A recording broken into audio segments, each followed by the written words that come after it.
Bonjour à toutes et à tous, bienvenue sur Grand Littoral TV, votre chaîne d'infos au régional, en direct, en image en continu. Voici 8 minutes d'infos près de chez vous. D'abord bien vos prévisions météo et en ce 21 juin, première journée d'été et c'est un temps estival qui s'annonce avec des températures certes un peu en dessous des normales de saison, 17 degrés à Calais et au Touquet, 19 à Saint-Omer et à Dunkerque, mais du soleil globalement aujourd'hui pour cette fin de semaine, pour ce vendredi, ce soir pour la fête de la musique et pour ce premier week-end d'été, les conditions météo devraient être idéales. La fête de la musique donc en ce 21 juin est comme toujours un riche programme proposé dans la région, une multitude de concerts, d'événements gratuits un peu partout, une sélection non exhaustive près de chez vous avec Yasmine Ziat.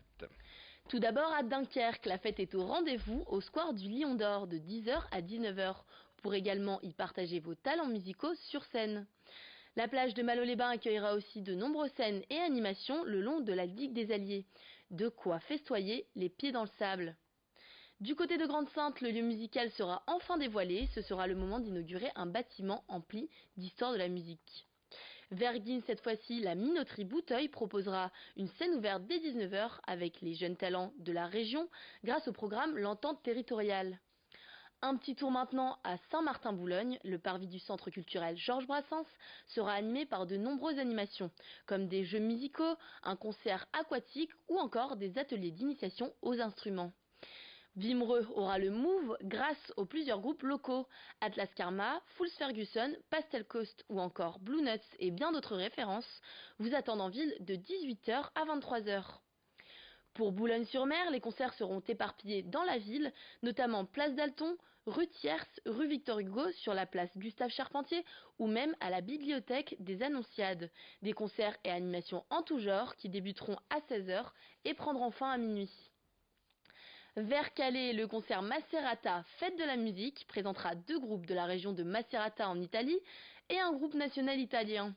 Une manière de découvrir la tradition musicale de la région des Marches, typique de l'ère paysanne. Et pour finir, dans le coin du Touquet, des scènes de différentes ambiances musicales seront installées dans la ville. Vous pourrez retrouver 7 scènes différentes avec par exemple de la pop rock, de l'électro ou encore de la funk. Il y en aura pour tous les goûts et les oreilles. Et n'oubliez surtout pas de vous couvrir dans la soirée et pour le bien-être de nos villes, jetez vos déchets dans les poubelles prévues à cet effet. Bonne fête de la musique! Merci Yasmine pour ce programme. On enchaîne avec tout autre chose. L'agence régionale d'attractivité du territoire au Palenco et son assemblée générale il y a quelques jours avant le début de la saison touristique sur le littoral.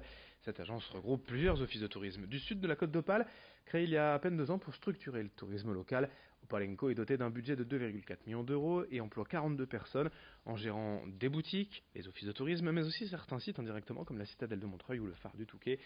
Cette AG était donc l'occasion d'évoquer cette saison touristique 2019, les atouts et les forces de la Côte d'Opale avec une professionnelle du secteur, la responsable du Labi Park à Saint-Josse, au micro de Morgane Relan avec Louis Caillé. Pour nous, socio-professionnels, ça va pas assez vite. En fait, c'est un peu le problème justement qu'on soulève, c'est que nous, on va à notre rythme, c'est-à-dire assez vite. Les saisons pour nous, elles se font dès la fin de saison suivante. C'est-à-dire que nous, en septembre, on pense déjà, on met tout en place pour la saison suivante.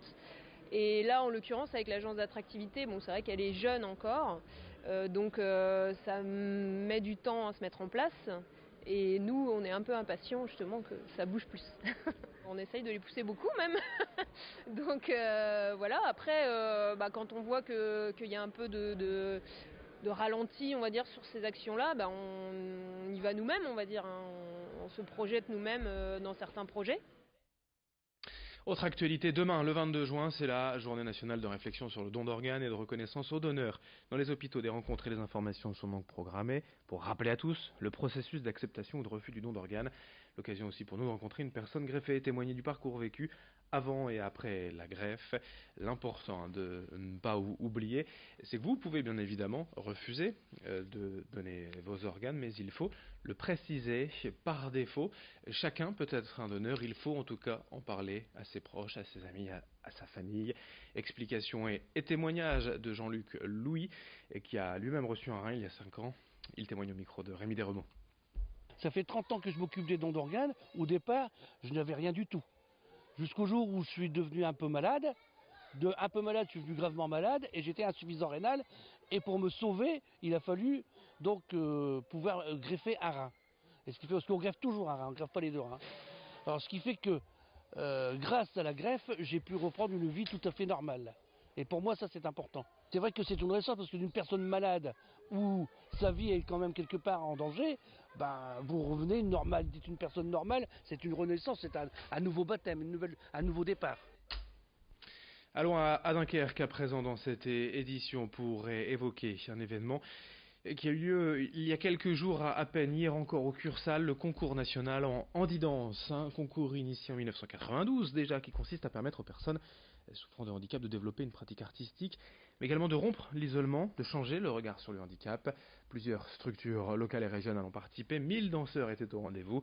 Handi-danse aura bientôt droit à un concours international dans le même registre avec des danseurs venant de tous les continents pour faire de cet événement un vrai rendez-vous de tolérance.